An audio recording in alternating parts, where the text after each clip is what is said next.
Hello everyone, my self Rahul Gunawat. और इस video के अंदर आपसे उन ड्रग के बारे में बात करूंगा जो पैरासिम्पेथेटिक की जो एक्टिविटी है उसको बढ़ा दे या फिर पैरासिम्पेथेटिक की एक्टिविटी को मिमिक्स करती है।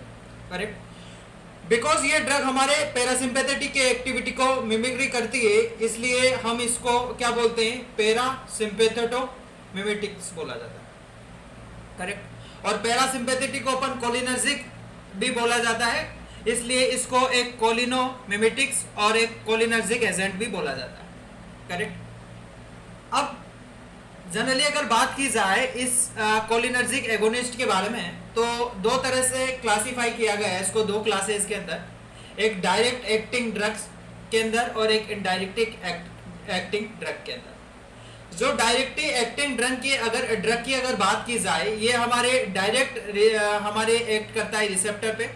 और नेक्स्ट अगर बात की जाए इनडायरेक्ट एक्टिंग ड्रग की अगर बात की जाए, ये एंटी कोलिनर्जिक बोला जाता है इसको, और ये इनडायरेक्टली एक्ट करता है। जब डायरेक्ट एक्टिंग ड्रग की अगर बात की जाए, तो इस वीडियो के अंदर अपन डायरेक्टली एक्टिंग ड्रग के बारे में बात करेंगे। अगले वीडियो के अंदर जो 3 वीडियो बनेंगे इसके कोलिनर्जिक एगोनिस्ट का, तो ये थोड़ा बड़ा टॉपिक है, इसलिए 3 वीडियो बनेंगे।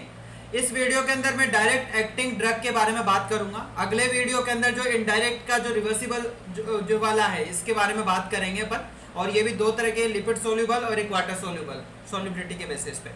और जो इससे नेक्स्ट वीडियो आएगा उसके अंदर इनसोल्यूबल जो इनरिवर्सिबल के बारे में बात करेंगे अपन। जो डायरेक्ट एक्टिंग ड्रग है वो केमिकल के स्ट्रक्चर के बेसिस पे 2 तरह से डिवाइड होता है, एक कोलिन एस्ट्रेज और एक एल्कलॉइड्स।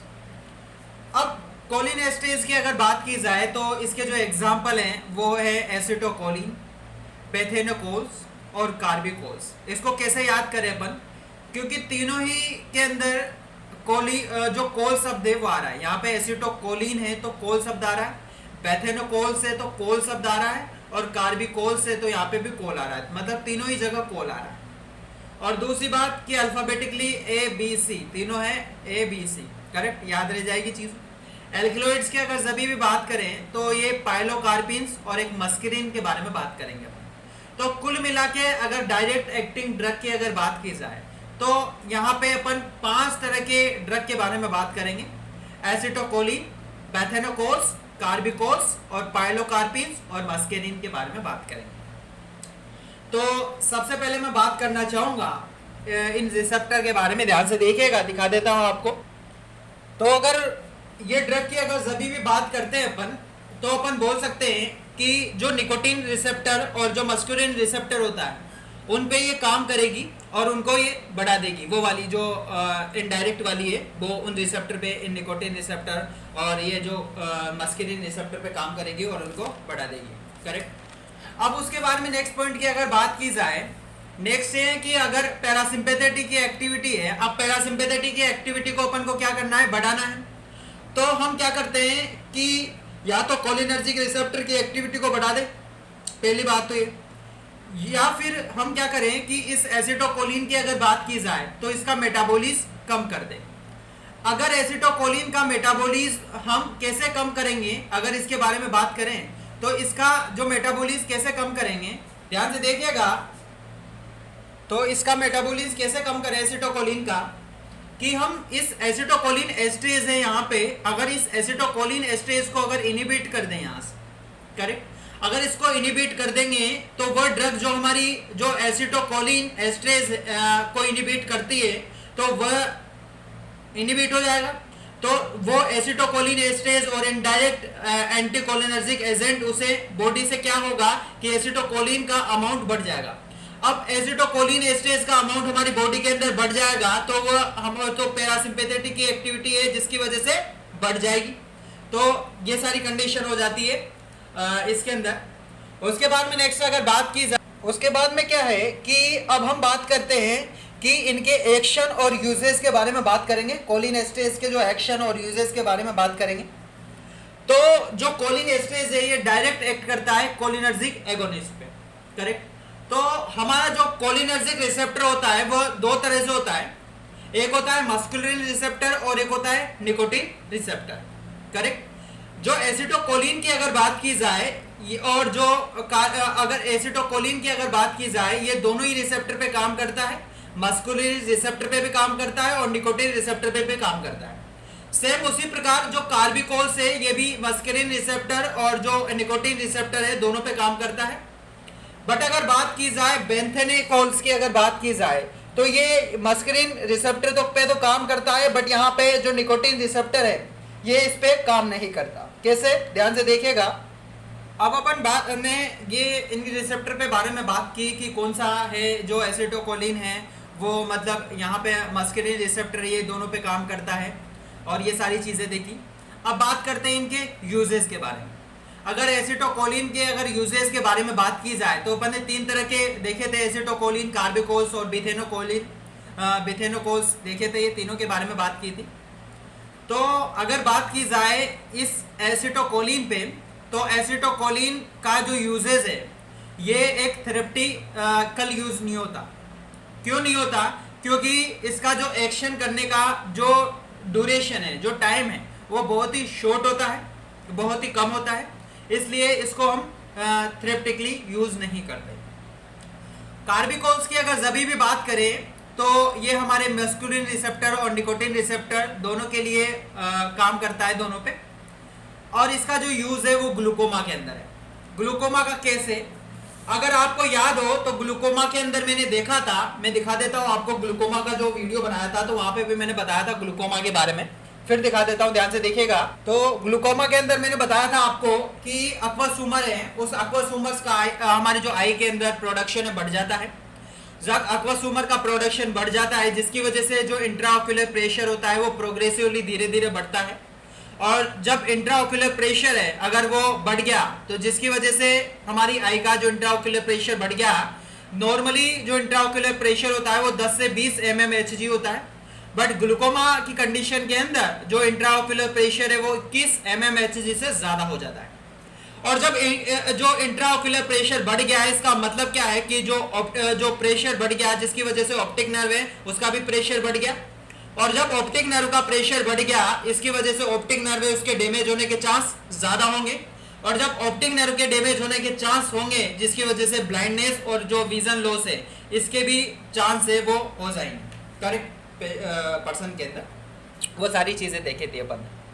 तो ग्लूकोमा के अंदर क्या होता क्या है कि ये जो ग्लूकोमा है इसके अंदर जो मस्कुलिन रिसेप्टर है वो भी काम करता है, निकोटिन रिसेप्टर भी काम करता है, और जो इंट्राओक्यूलर प्रेशर बढ़ जाता है तो उस इंट्राओक्यूलर प्रेशर को ये कम करता है, तो उसमें ये यूज होता है कार्बिकोल्स जो ड्रग। और जब अगर इंट्राओक्यूलर प्रेशर कम होगा तो जाहिर सी बात है कि जो ब्लाइंडनेस और जो विजन लॉस है इसके भी चांस कम हो जाएंगे, तो वहां पे यूज होता है ये। बेथेनोकोल्स की अगर जभी भी बात करें तो ये मस्कुलिन रिसेप्टर के लिए तो काम करता है, बट निकोटिन रिसेप्टर यहाँ पे काम नहीं करता। अब ये काम नहीं करता तो जिसकी वजह से अगर इसके यूजेस की बारे में बात करें तो फर्स्ट यूज है इसका पोस्ट ऑपरेटिव यूरिनरी रिटेंशन। इसका मतलब क्या है कि ये एक कॉम्प्लिकेशन है, और मतलब जिसमें क्या होता है कि जो पेशेंट है उसकी सर्जरी के बाद, कोई भी पेशेंट है वो सर्जरी के बाद या फिर एनेस्थेशिया लेने के बाद यूरिनेट नहीं कर पाता है, कोई ऐसा पेशेंट। तो होता क्या है कि जब एनेस्थेशिया हो जाता है, बॉडी को शून्य कर देते हैं या फिर ऑपरेशन सर्जरी करते हैं किसी भी चीज की, तो उसके बाद में जो पर्सन है वो यूरिनेट नहीं कर पाता। अब जब यूरिनेट नहीं कर पाएगा तो जाहिर सी बात है कि उसकी जो डेट्रोशन मसल्स है वो एक रिलेवेंट हो चुकी है, डेट्रोशस मसल्स।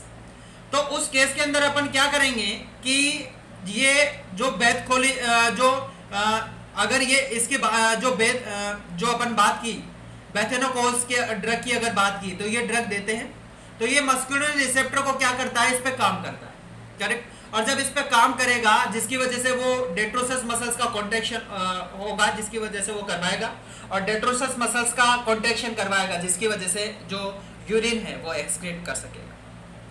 सेकेंड है पोस्ट ऑपरेटिव पैरालिटिक इलिकस की अगर बात करें तो इसके अंदर क्या है कि पेशेंट को सर्जरी करने के बाद इंटेस्टाइनल की जो मोटिलिटी और इंटेस्टाइन सर्जरी के बाद इंटेस्टाइन की जो मोटिलिटी हो जाती है, तो ये एक बहुत ही कॉम्प्लिकेशन होता है, और हमने बताया कि जो ये पैरासिम्पेथेटिक की जीआईटी की जो मोटिलिटी को इंक्रीज कर देता है, तो उसमें ये क्या करता है कि सेक्रेशन को बढ़ा देता है जब अपन बेथेनोकोल्स का ड्रग दे देते हैं पेशेंट को, करेक्ट। तो उसमें भी ये यूज होता है। अब ये बात की अपन ने एसिटोकोल्स, कार्बिकोल्स और बेथेनोकोल्स के बारे में। नेक्स्ट हम बात करेंगे एल्कलॉइड के बारे में। और अगर एल्कलॉइड की अगर जभी भी बात की, नेक्स्ट हम बात कर रहे हैं एल्कलॉइड के बारे में। और एल्कलॉइड की अगर जभी भी बात करें, इनके बाद कोलिन एस्टर्स के बारे में बात कर ली, अब एल्कलॉइड्स के बारे में बात करेंगे। इसके अंदर एक पाइलोकार्पिन के बारे में बात करेंगे, एक मस्क्यूरिन के बारे में बात करेंगे। तो पाइलोकार्पिन है, ये मोस्ट इंपॉर्टेंट ड्रग है जो आपको पता होनी चाहिए, जो अपन एल्कलॉइड के अंदर यूज करते हैं, जो केमिकल के बेसिस पे जो क्लासेस डिवाइड की गई है इनकी। तो देख लेते हैं पाइलोकार्पिन और मस्क्यूरिन होते क्या है, ध्यान से देखिएगा। तो अगर बात की जाए एल्कलॉइड की, अगर बात करें तो ये डायरेक्ट जो कोलिनर्जिक एगोनिस्ट है उस पर एक्ट करता है ये। और पाइलोकार्पिन की अगर जब भी अपन बात करें तो इस पाइलोकार्पिन के अंदर दो चीज़ें देखेंगे, एक इसके यूजेस और इसके एक एडवर्स इफेक्ट। अगर यूजेस के बारे में बात की जाए तो यूजेस के अंदर 3 तरह के पॉइंट पढ़ेंगे अपन। फर्स्ट पॉइंट है कि ये जो पाइलोकार्पिन है ये ओपन एंगल और जो एक्यूट कॉन्जेस्टिव ग्लूकोमाज है उसके अंदर उसके ट्रीटमेंट में यूज करते हैं। अब दिमाग में एक चीज आ जाती है कि यार ओपन एंगल क्या होता है, ओपन एंगल ग्लूकोमा क्या होता है और एक्यूट कॉन्जेस्टिव ग्लूकोमा क्या होता है। ध्यान से देखिएगा, बता देता हूं आपको कि अगर ओपन एंगल ग्लूकोमा की अगर बात की जाए, ध्यान से सुनिएगा, ओपन एंगल ग्लूकोमा क्या होता है। ओपन एंगल ग्लूकोमा के अंदर जो हमारी आई होती है, उस आई के अंदर ड्रेनेज कैनाल होती है, तो वो ब्लॉक हो जाती है, करेक्ट। और जब वो ब्लॉक हो जाती है जिसकी वजह से इंट्राओक्यूलर प्रेशर है वो बढ़ जाता है। ये तो होते हैं ओपन एंगल ग्लूकोमास के अंदर। और एक्यूट कंजेस्टिव ग्लूकोमास के अंदर क्या होता है कि सडनली जो इंट्राओक्यूलर प्रेशर बढ़ जाता है जिससे सडन सिम्टम्स आते हैं, जैसे blurring of visions, redness of eye, pain होना, हेडेक होना, और उसमें जो यूज होते हैं जो ड्रग, वो सारी चीजें इसके अंदर होती हैं। अब सेकंड पॉइंट क्या है, सेकंड पॉइंट है कि use alternatively with mydriatics to break adhesion between the iris and lens. कहने का मतलब ये है कि आइरिस और लेंस की क्या अगर एडेशन हो गया, अगर वो एडेशन के लिए हम क्या करते हैं कि जो माइड्राइटिस है उसको अल्टरनेटिवली यूज करते हैं। और ये जो क्या करता है कि मतलब पैरासिम्पेथेटिक की एक्टिविटी को ये बढ़ा देगा।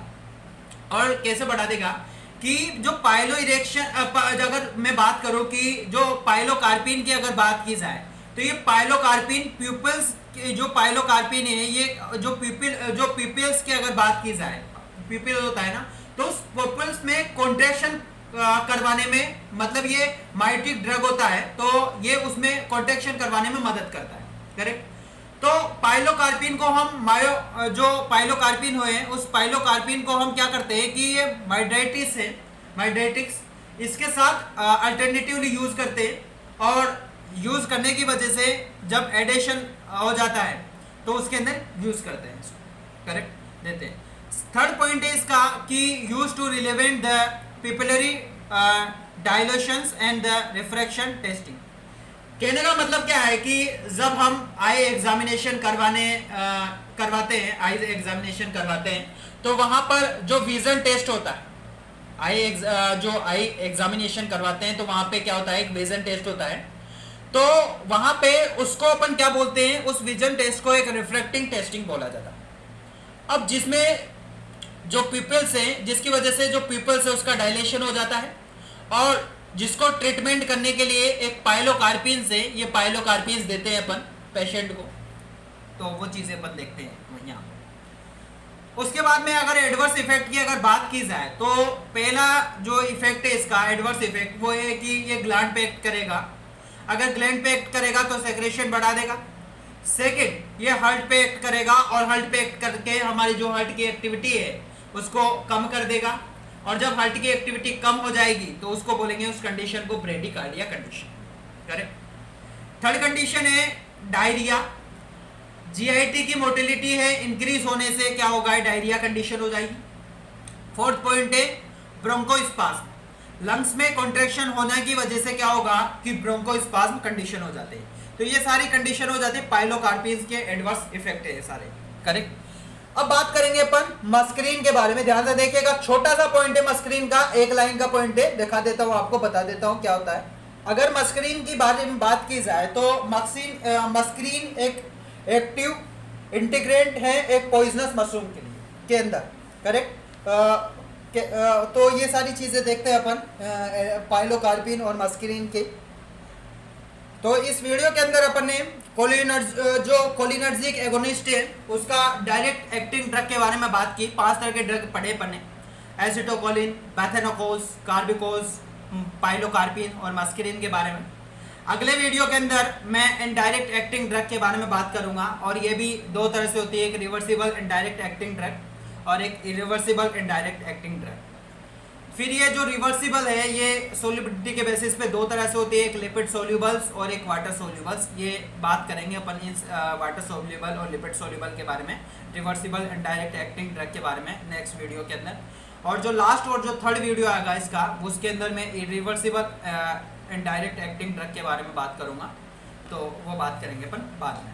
तो आशा करता हूँ कि वीडियो आपको पसंद आई हुई होगी। अगर ऐसा हुआ है तो please like share and subscribe my medicos studio YouTube channel, और इसके जो नोट्स है वो अपने टेलीग्राम चैनल पे अपलोड कर दूंगा मैं, वहां से आप देख सकते हो। और जो भी मेरे चैनल पे नए हैं, जिन्होंने चैनल सब्सक्राइब नहीं किया है, तो वो चैनल्स को सब्सक्राइब कर दे और अपने फ्रेंड्स और बैचमेट्स को ज़्यादा से ज़्यादा चैनल शेयर करें और उनसे सब्सक्राइब के लिए बोले।